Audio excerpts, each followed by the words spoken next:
My first guest is a local actor, poet, comedian. He's the host of Fire Stage. He's the founder of the entertainment group, the Arcana Collective. Welcome, Ernesto Moncada, everybody. Oh, very tight. Hey, welcome to Phoenix Tonight. Thanks for having me. You are definitely on my, it sinks a little bit there. Yeah, it's all right. You are definitely on my bucket list of guests to have, although we're friends as well. You have a rich legacy in the Phoenix late night scene, and I'm a proud bearer of that torch now, but you once hosted a show a lot like this. Yes. I hosted, it was called Grand Avenue Live, and it lived a pretty long life at the old trunk space. Sure. In the corner of 15th Avenue and Grand. I believe I had that show for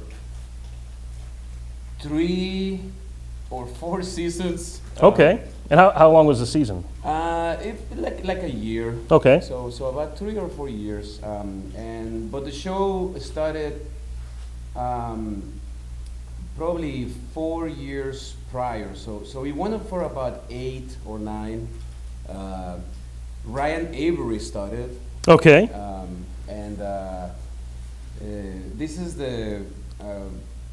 This is the era where Ryan Avery had like a different project every half an hour. Okay, so he's hosting a late night talk show, starting a record label, organizing a local concert. There's a really interesting documentary called I think it's My Name is Ryan. Yes, yeah, I think.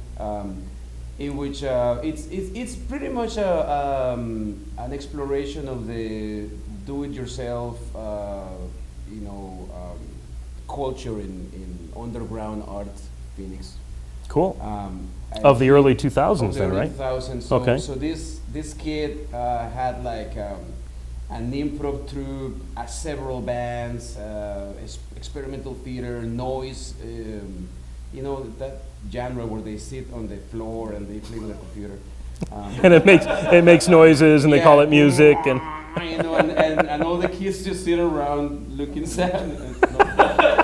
They're sober. I don't know. Anyway, so it's a magical time. So legend says that he wanted to do the most horrible late night show ever. Sure. Like he wanted to spoof it. Okay. And this is long before Eric Andre was doing that. So apparently it was a cringe-inducing experience. Wow. But on purpose. Oh, okay. I never had the pleasure. This one is totally on accident. Yeah. So. I never had the pleasure to see it. The show then went to Kevin Patterson, okay, who is a really good friend of mine, and that's when I discovered it. Along with Kevin, David Tabor was also the host for a couple of episodes or half a season, I can't remember. And Jose Gonzalez from the Torch Theater was the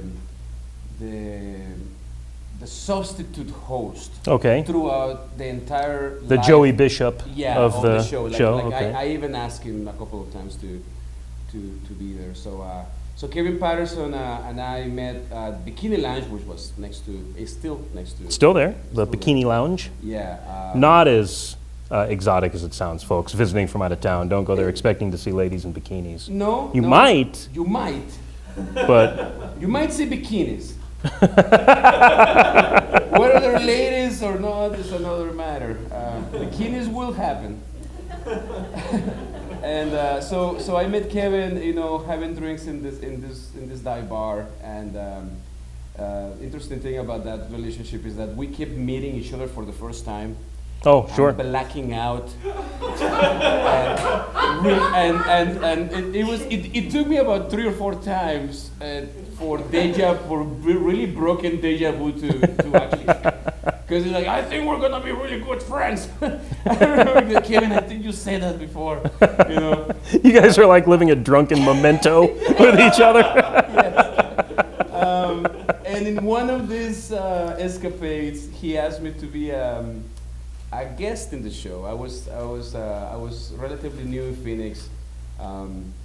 I have published books in Mexico, and I was doing events there, but really I was kind of like still kind of finding my way to see what can I do here in Phoenix. Sure. And I forgot that he asked me to be on the show, and I think I was drinking that day, and I never made it.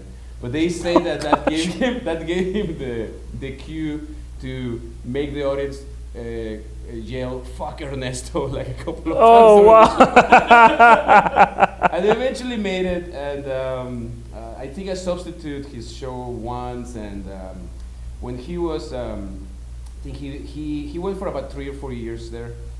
Around 2008, he asked me if I was interested in hosting it, and I was like, "Yeah, man, for sure." Cool. So we were there. We really never announced the show being over. It just ended. It just, well, it was like one of those relationships where you don't know if you're still a thing. You Sure. know, like, so. That sounds like Conan's Tonight Show. Yeah, exactly. Where it's over and it's beyond your control that it's over. Exactly. Oh, okay. Well, very cool. Yeah. And I remember being a guest. You had guests, and you had more of an Arsenio vibe, if I remember. It was no desk. It was you sat on a chair, and you Yeah. faced guests on a couch. Very cool, very casual. Well, because we didn't have a desk.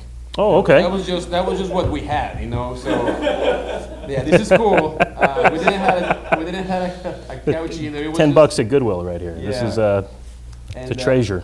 We used to like bring different items to the little table, like a skull or the world, or toys, or dinosaurs and stuff. Cool. Or just beer, and then get drunk. Sure. Well, I have toys and and I have a beer, so I'm maintaining your legacy and carrying on the rich tradition of Grand Avenue Live. We had a house band. That was kind of interesting. Oh, that's a couple cool. of musicians. At some point, it was a band, and then we had the one guy. Sure. Is he still available? Do you know, or? The monologue was written by poet Bill Campana first, and then comedian Genevieve Rice. Cool. And like I was telling you before the show started, we used to copy the monologue right before the show in this large, pieces of paper, and somebody would hold them. A cue card guy. Yeah, and it was hit or miss, because sometimes you're like, I'm sure the joke is funny, but. Oh. Well, that makes me feel good then. My Yeah. cue card guy is that chair Yeah, right actually, there. I can read that. Yeah, definitely. Yeah. So the question when I inherited the show was, do I host it as myself, Ernesto Moncada, or do I put on the persona of Ernasti? Right? Which is your performing alias. Yeah, at some point it's like it's the same fucking thing. At Right. that point. Yeah, I mean, I put this so often that I don't even know when, Is Bruce Wayne Batman or is Batman Bruce Wayne? Yeah. It's that kind of. Yeah, I mean, like tonight, my intention was like, he booked me, not the mask. Ooh, there's but- something tender about that, isn't there? No, That's like it's Peter just me Parker feeling saying, like a superhero. "Do you love me or do you love what?" But yesterday we had the third presentation and final show of the Goblins King City. Oh Which yes. was a stage musical adaptation of the movie Labyrinth, in which I played the monster Among Us. For those of you who remember the movie, they come upon a threshold, and then this monster comes out of the wall, this metal thing, and who goes? And then Hoggle sneaks around the monster and janks a goblin from the head of the monster, which is like piloting. So I was the monster on stilts. Oh yes, of Died, course. Yeah. 3 times. So we had a really successful, show, and we had a very fun cast party that continued until 8 this morning. Oh. So, Okay. So when I was getting ready for the show, my manager, which is the guy in the mirror, said, "You know what?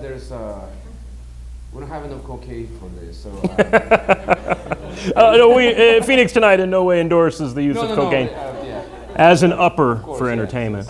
And besides, so I'm like, okay, I think we need the makeup this time. I see. Yeah. I see. Yeah. And where did Nasty come from? Let's get a little. Let's get a little Mark Marion. What did your dad do? No, where did the makeup and the persona come from? Because you are an outgoing guy, I wouldn't think you'd need something like that. But Well, this is the best way not to get profiled in Phoenix. I can oh, tell you. okay. Yeah, like that Mexican with the Alice Cooper makeup has to have papers. No way he'd draw that kind of attention to himself. His back must be dry. Like, I'm not gonna The stop Mexican it. with the makeup on the stilts. Yeah, Surely. Exactly. It's like, dude, really? 1070? And meanwhile, you're like, how do you think I got over that wall? Exactly. The persona was when there was another show that I inherited from Kevin Patterson. It was called Poetry on Fire. It was Friday, third Friday at the Firehouse. And it was just a poetry open mic with the odd musician. And when I inherited it, I changed the name of it and I tried to incorporate more things other than just poets. And eventually it became like a variety show that I hosted for 8 years. Oh, that's the birth of Fire That's Stage. the first that was Fire Stage. So, Okay. so I think I started on the summer. So by the time we hit October, I wanted to do something special for Halloween. Sure. And I've always been an Alice Cooper fan, and I wanted to do something like this with the top hat and the cane, and I did it for the Halloween show. And then on November, I thought, well, let's just do it again. And by December, Kevin, who he was still helping me produce this show, was like, so you're just gonna do this damn thing every month? I'm like, yeah, I kind of do. It wasn't along the lines of like, I can't get this stuff off. It looks like I'm nasty forever. Well, that year was also when the Arcana Collective started, and this was the style that we went to in terms of experimental theater, where each of the characters had a different design, but it was always black makeup. Along the years, we played with other colors, Sure. with the black nails and completely unrealistic, and the more surreal, the better looks. And you know what I thought, because I've seen many performances of the Arcana Collective, and it occurred to me this week that, to describe one would be to say as if a Smashing Pumpkins video from the 90s came to life before you. That is a performance. Yeah, And I mean that with respect, because those were, It's a very accurate description. Yeah. That exercise, it was born trying to imitate, inspired by Alejandro Jodorowsky's 70s and 60s happenings, he would call them. And it was like experimental theater moments or performances from 2 minutes to several days long that he used to do in Paris and Mexico. Okay. That were staged only once. And because there was no expectation of doing it again, they often incorporated a lot of destruction, nudity, like a lot of shock value. Sure. And symbology. So Okay. so we went ahead and our first show is actually in YouTube, sadly. Oh, it it's is? a little embarrassing, yeah. Okay. It's me, Jack Kavanaugh, and Anna Shear. Jack is playing the guitar. Anna is dancing belly dance with fire and a sword balancing her head. And I'm looking at a mirror with my back facing the audience, and it's very, very self-important and charged with screening, and we discovered very early in this. It was a 7-minute show. Okay. Right here. Right here, right there. And this very In stage. this very stage. Okay. And people were started laughing and cracking up when I thought they were going to be like illuminated and stuff. Our biggest moment was opening a trash bag and finding a Spider-Man piñata.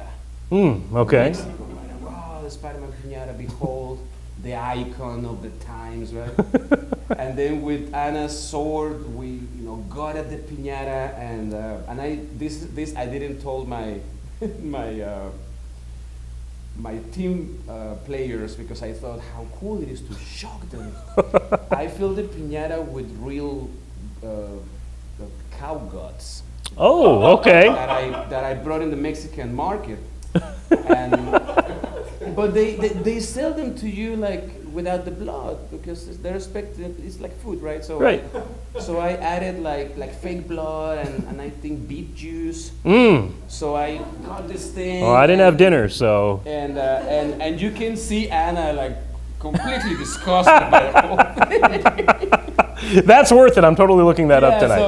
So I got to ask, having seen a lot of these performances, and I know that you have a cache of props that you dip into, how much of it is, you know what, I want the sword on your head to symbolize strife and balance. I'm going to be looking in the mirror to represent reflection. Or are you like, we got a sword, we got the piñata, bring it out, let's see what happens? Both.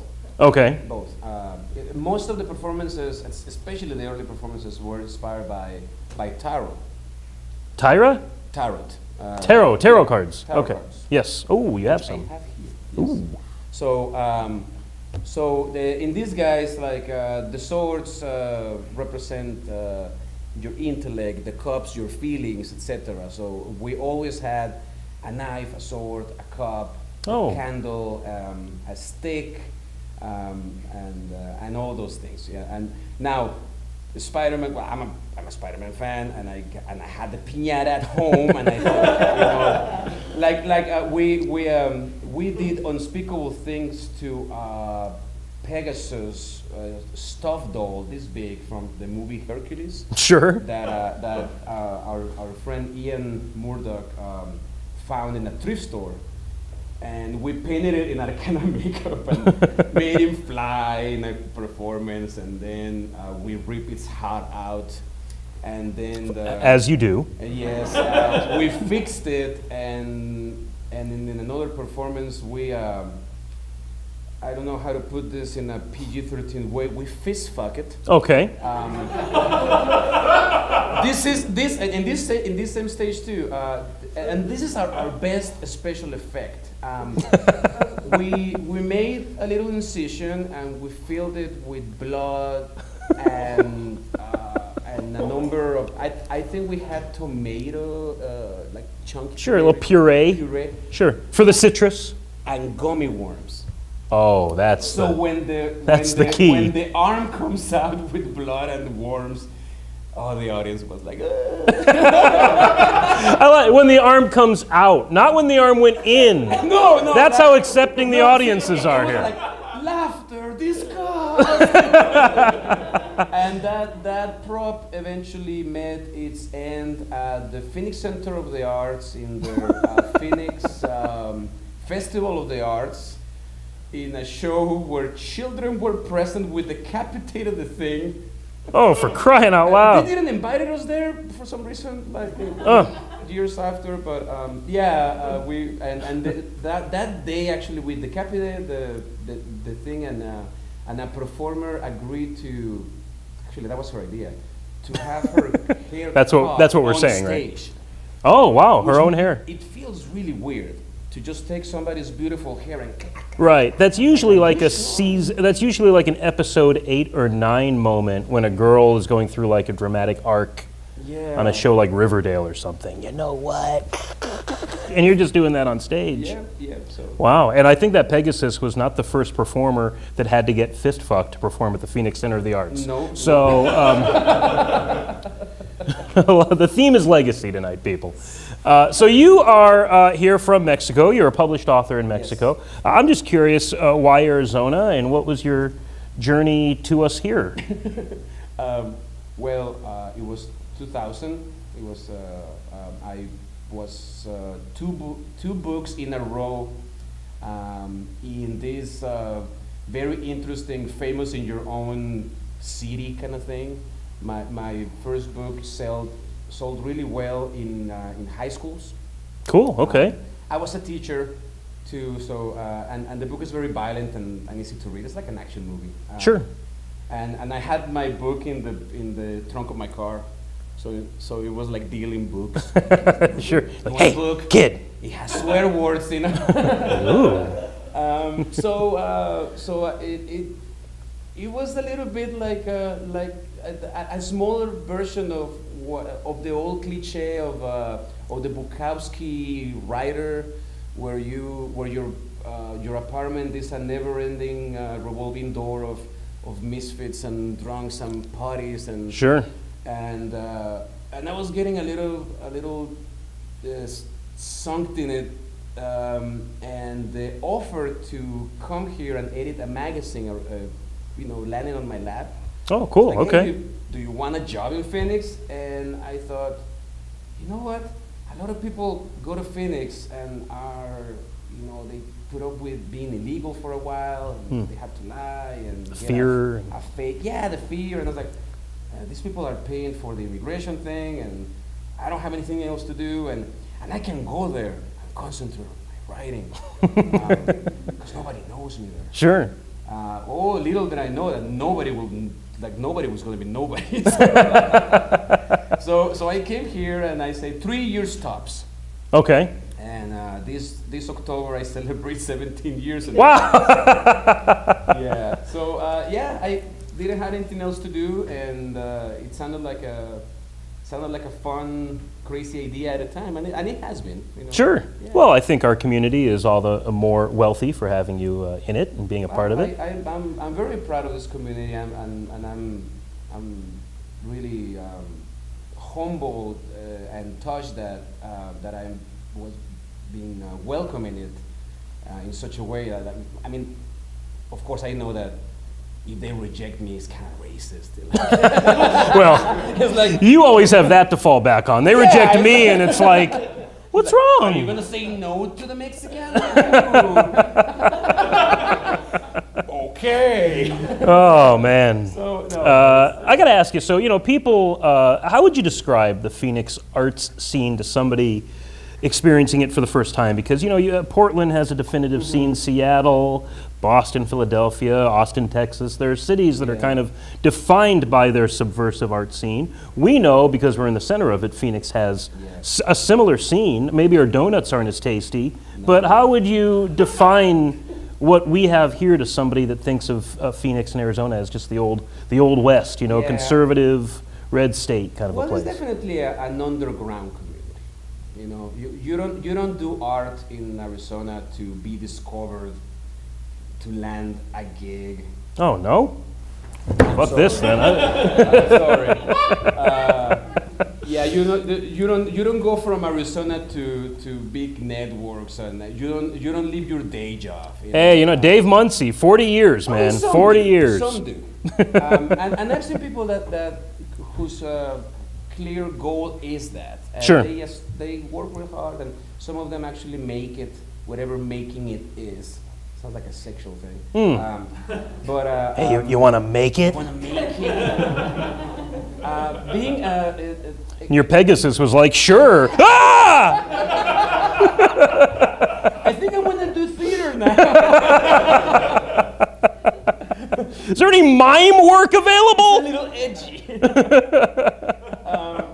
But one thing that I think we all agree about the Phoenix art scene is that because it's not really a springboard to the mainstream and stardom, is highly friendly and easy to get in. It's like you don't really have to beg for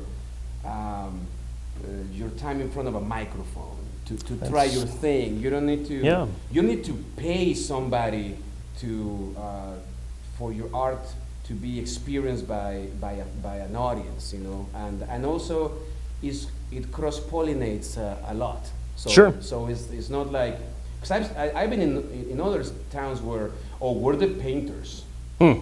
You are one of the dancers. Like, you know, and or oh, you're a comedian. This is the theater, you know. And here it's just like everybody does pretty much everything. Sure. And you have painters that act, that do contemporary dance, and belly dancers that also do stills, and it's just I feel that creates a very rich type of artist where Sure. you're not really settled in an art form, you know. I mean, I consider myself a writer first, but for a lot of people, oh, he's the funny guy. You Sure. know? Yeah, I had a hard time wondering what to credit you as when we were promoting the he's show. the one that read my cards, or he's the one with an accent that I never know what he's saying. So it's, and I like that, you know. Sure. It's you know, you don't need to be faithful to one particular discipline, so you can sleep around with a lot of different art disciplines. Oh, sure. You could be a whore for the You arts. can be a whore for the arts and not run the risk of getting infected by boredom. Sure. Which is the HIV of emotions, apparently. Yeah, there you go. Point. And you know the thing about, yeah, right. And the thing about whores too is, though, there is money on the nightstand when they're done, and when we as artists are done, there is no money on the nightstand. Yeah, well, I mean, it's money. It's so tacky, you know. Who likes it? This is coming from the deskless talk show host. Come on, man. $10, dude. $10. You could have gone from Arsenio to Carson for $10 right here. $10 is a picture at Bikini Lounge. That's with a true. tip, That's you true know, too. so That's a good point. do we drink or do we sit? Well, I got to tell you, I'm a fan of everything I see you do. I know we're mutual comic book fans as well, and you've joined me at shows for that, and I appreciate that very much. I'm happy to carry the torch for the talk show thing. Yeah, thank you. You do that right there. Well, thank you. And what do you have coming up? Anything folks can find you on? Is there ErnestoMoncada.com or anything like that? Or There is an ErnestoMoncada.com, but it's not mine. It's, oh, okay. It's from a law it's firm in New very- Mexico no, or something? No, or? it's a very cool site from a very good-looking and talented architect in Mexico. Oh, So check that out. The if you're looking for an Adobe themed blonde- apartment in Mexico. blonde, short hair, handsome Ernesto Moncada from Mexico is not me, of course. Okay. It's that architect with the fucking site. The real ErnestoMoncada.com. Moncada. That's or .net. You could always go. Right now, yeah. Somebody laughed. You don't want a .net. I'm directing a play here late this summer, and before that, I'm kind of trying to get back into the stand-up comedy routine of like hitting as many open mics as I can. Sure. I'm actually gonna try to finish books again because I've been writing for the last 20 years, and I haven't really sat down and put everything together. Because there's always a rehearsal and there's always a show. So this summer, that's my goal to give I want to say typewriter, to give the laptop some time. So the kids are using digital technology I still think now. of writing as sitting in the. Well, and hipsters are doing that. They're bringing it back. Oh, they don't know. No, they don't know how. Yeah, Because they take the page and then they Instagram my it. first book I have to rewrite 3 times. Wow. Because it's like you finish, somebody gives you corrections, like, well, here we go again. Oh, sure. Yeah, thank Word for like when Word came in, I was like, oh my god, I was crying in the first PC that I had. It's so magical. I don't have to rewrite this fucking shit again. Yeah. So Thank you, red lines. it was the time of that clippy fucking thing. Oh, sure. Hey, I'll help you. You don't talk about Coke. That little paper clip was on Coke. Hey, I think you spelled this wrong. Hey, I think you need to get the fuck out of the way so I can keep typing. Okay, cool. Well, hey, people can find you here then, space55.org for your upcoming productions, on Facebook, Ernesto Moncada. for sure. And I love that you were here, man. Thank you very Thank you much. so much. Ernesto Moncada, everybody.